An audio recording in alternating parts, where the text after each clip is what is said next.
더더더더 매일매일 쏟아지는 뉴스, 매일 아침 주요 뉴스 세 가지부터 기자가 고른 더 눈여겨볼 뉴스까지 이슈의 핵심을 놓치지 않고 더 풀어드리겠습니다. 오늘의 더 뉴스 오마이뉴스 소중한 기자와 함께합니다. 기자님 안녕하세요. 네, 안녕하세요. 네. 어렸을 때 많이 놀림받지 않았어요? 그래도 삶을 살면서 이득이 더 많았던 것 같습니다. 그래요? 네. 어떤 이득이 있었어요? 이름이 좋으면 사람들이 기억을 잘 해주겠죠. 소중한 중환이 막 이래요? 네. 첫 번째 이슈 한번 가볼까요? 뭐죠? 예, 이번 주 딱 중간인 수요일이 이제 비상계엄 1년 되는 날인데요. 네. 예, 근데 국민의힘이 그 1년을 앞두고 좀 내용이 격화되는 모습입니다. 그래서 당 지도부는 어쨌든 계속해서 일방 행로를 보이고 있는 것 같은데 또 당 곳곳에서는 이거 사과. 네. 그래서 만약에 당 지도부가 안 하면 개별 사과까지 하겠다. 뭐 이런 움직임까지 이어지고 있는데 죄송합니다. 네, 그러니까 더군다나 또 장동혁 대표 체제 지도부는 또 한동훈 전 대표를 또 겨냥하는 모습까지 나오고 있고, 단계 게시판으로. 네, 그리고 한편 이제 또 추경호 계엄 당시 이제 원내대표였던 추경호 원내대표가 구속 여부가 오늘 이번 주 중에 또 결정이 될 예정이라 좀 국민의힘 상황이 심상치 않은 뭐 그런 상황입니다. 지금 장동혁 대표가 사과하냐 마냐 이거 가지고 논란이 많은데요. 지금 계속 전국 순회 장애 집회하고 있잖아요. 예. 지금 장동혁 대표 그동안 어떤 메시지 냈어요? 장동혁 대표 메시지 요약하면 뭐 국민께 실망을 드렸지만 계엄의 이유는 민주당 때문이다. 이게 사실상 이제 지금 내란 우두머리 혐의로 재판을 받고 있는 윤석열의 주장과 같다고 볼 수 있는데, 그러니까 이제 당내 곳곳에서도 좀 불만의 목소리가 나오고 있는 거겠죠, 그죠? 그래서 뭐 여러 분들이 이제 메시지를 비판하는 메시지를 내고 있는데, 뭐 특히 보면은 이제 좀 주말에 강한 메시지까지 나왔어요. 이제 배현진 의원인데 계엄과의 결별을 이야기하면서 뭐 천박한 김건희라는 조금 강한 표현까지 사용했습니다. 그렇게 되다 보니까 윤석열의 변호인 중 한 명인 김계리 변호사가 배현진 의원을 이제 비난하는 상황까지 이런 상황까지 이른 상황입니다. 네. 지금 국민의힘 상황 어떻게 보세요? 그리고 어떻게 예상하세요? 사과할 것 같아요? 12월 3일이 그 계엄 1년이기도 하면서 장동혁 대표 취임 100일이기도 하거든요. 근데 이제 지금까지의 모습을 보면 사실 그 당 지도부의 기조가 쉽게 바뀔 것 같지는 않습니다. 주말 사이 또 집회에서 메시지 같은 걸 보면은, 그래서 이게 당의 내용이 쉽사리 극복되기는 어려워 보이는 것도 사실인데 더군다나 여기에 이제 뭐 추경호 전 원내대표의 영장실질심사가 계엄 1년 전날인 12월 2일이거든요. 그러면은 뭐 그날 밤이나 뭐 내지는 뭐 다음날 새벽쯤에 이제 결과가 나왔는데, 만약에 이제 구속까지 이르는 상황이면은 뭐 이거는 이제 뭐 예를 들어서 내란 정당이라는 비판에서 뭐 반박할 논리가 좀 궁색해지는 거 아니냐, 뭐 이렇게 보고 있습니다. 나경원 의원도 아까 추경호 전 원내대표 구속 여부에 따라서 메시지가 좀 달라질 수 있다 이런 식으로 얘기를 하던데 한번 지켜보시죠. 두 번째 뉴스 가볼까요? 국민의힘이 좀 이런 상황에서 이재명 대통령은 그 1년 되는 날에 특별 담화를 발표하고 그 외신 기자회견도 진행할 계획이고요. 또 오부 요인, 그러니까 뭐 국회의장, 대법원장, 헌법재판소장, 국무총리, 중앙선거관리위원장을 초청해서 오찬 회동도 예정하고 있습니다. 어떤 메시지 내놓을까요? 어제 그 이규현 그 홍보소통수석이 브리핑한 내용에 따르면 이렇습니다. 그러니까 총뿌리에 맞선 함성으로 극도의 혼란을 평화로 바꾼 우리 대한민국 국민들의 노고를 기억하는 내용이 될 것이다. 이렇게 이야기를 했고요. 외신 기자회견의 행사명도 공개를 했습니다. 그 행사명이 새롭게 선 민주주의 그 1년인데요. 그래서 그러면서 국제사회의 K민주주의 회복을 천명하고 국민통합의 메시지도 전할 예정이라고 이수석이 전했습니다. 기자회견 하는 게 맞다고 보세요, 기자님?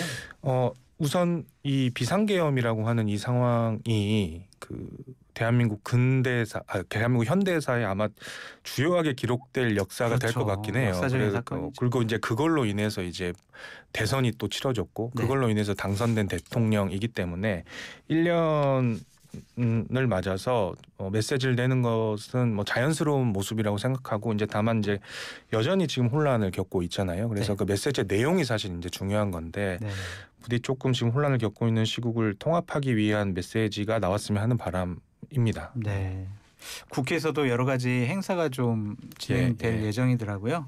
저도 그 현장에 가서 방송을 해야 될 것 같은데 저도 한번 어떠한 의미가 있는지 다시 한번 1년이 지난 다음에 깨달아 볼게요. 세 번째 뉴스 가볼게요. 그 쿠팡에서 대규모 개인정보 유출 사고가 벌어졌습니다. 진짜 저도 이거 아찔해요. 저 진짜 쿠팡 정말 자주 이용하거든요. 네. 그래서 쿠팡 대표가 이제 일단 사과를 하긴 했는데 네. 애초에 이제 발표했던 피해 규모보다 피해 규모가 훨씬 컸던 상황, 크게 드러난 상황이고 네. 그리고 약 뭐 한 5개월 전부터 이게 유출이 이어졌는데 네. 회사가 왜 이거를 인지하지 못했냐라는 비판의 목소리가 지금 나오고 있습니다. 처음에 해명이 뭐 중국인이 했다. 그 중국인이 외국 가서 우리가 모른다. 막 이러다가 이제 로그인 기록만 있으면 뭐 얼마든지 볼 수 있다. 막 이런 식의 내용도 나오더라고요. 네.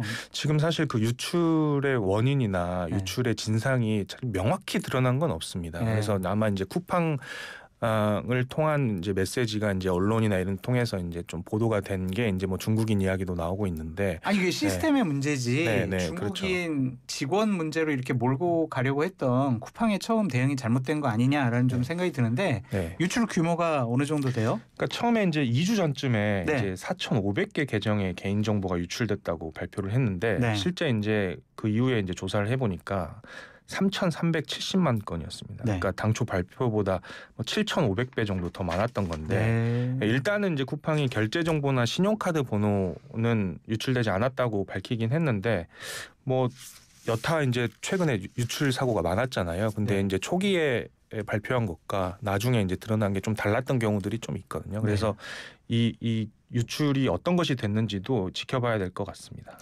그 소중한 기자님은 사회부예요, 정치부예요? 사회부입니다. 사회부예요. 그럼 키사 한번 취재 좀 해주세요. 인터넷진흥원. 솔직히 이러한 해킹이나 보안 문제를 전문적으로 국가가 어떤 제도라든지 현장 점검을 통해서 업체들이 잘하고 있느냐 못하느냐 확인하는 게 키사거든요. 근데 전혀 제 역할을 못하는 것 같아요. 그러니까 더군다나 최근에 이 쿠팡 이전부터 계속 지금 뭐 제가 기억나는 것만 해도 뭐 은행도 있고 그 통신사도 있고 계속 이런 일이 발생하고 있어가지고 이게 예방을 하는 곳이거든요. 원래 키사가. 네, 그렇죠. 근데 지금 전혀 못 하고 있어요. 그냥 사후 수습, 문제점 지적 이런 거밖에 못 하더라고요. 그리고 중간중간에 보면은 이게 처음에 발표된 거랑 결과적으로 또 마지막에 발표된 그 내용이 또 달라지기도 해서 이게 제대로 뭐 이게 규명이 이루어지고 있는가와 관련해서도 국민들이 좀 의문을 품고 있는 것 사실입니다. 그럼 약속해 주세요. 키사 좀 취재 좀 해서 문제점 지적 좀 해주세요. 네, 논의해 보겠습니다. 오늘 마지막 뉴스입니다.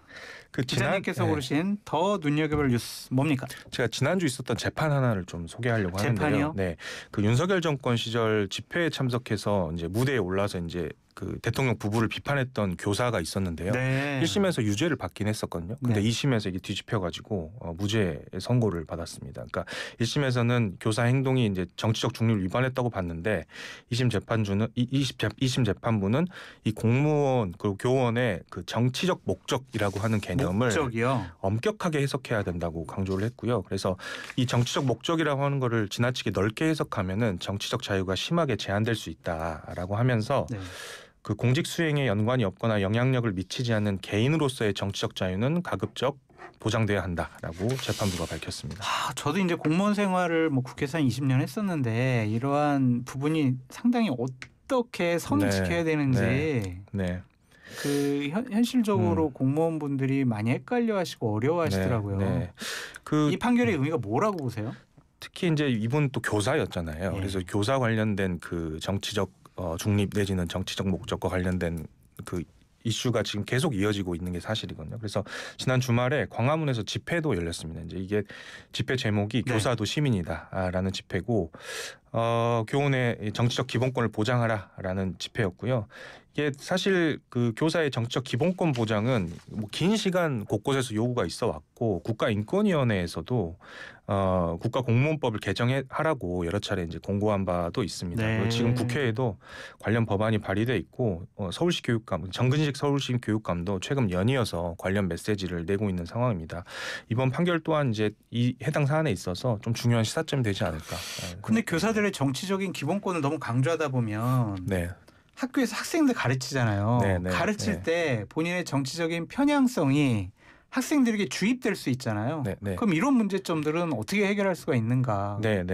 그래서 이게 아마 곧바로 막 이렇게 바뀌고 이러지 않았던 그러니까 긴 지금 그 논의의 역사가 있는데요. 그런 반론도 저도 충분히 이 고려가 돼서 그러니까 이게 지금 재판부도 정치적 목적이나 정치적 그 행위를 마냥 이렇게 보장하라라고 이제 판결한 건 아니고 다만 이제 단서가 있거든요. 이제 공직 수행에 연관이 없거나 뭐 영향력이 미치지 않는 개인으로서의 정적 자유라는 이제 전제를 두기는 했어서 아마 이런 법일수록 저는 디테일이 되게 중요하다고 생각해요. 특히 이제 현장에서 이제 실제로 이제 행위를 해야 되는 그 교사들이나 공무원들에게 헷갈리면 안 되거나 아까 말씀하셨듯이 그래서 헷갈리지 않도록 좀 촘촘하게 좀 법과 관련돼서 좀 진행이 됐으면 좋겠습니다. 알겠습니다. 지금까지 오마이뉴스 소중한 기자와 함께했습니다. 감사합니다. 네, 고맙습니다. 네. 네.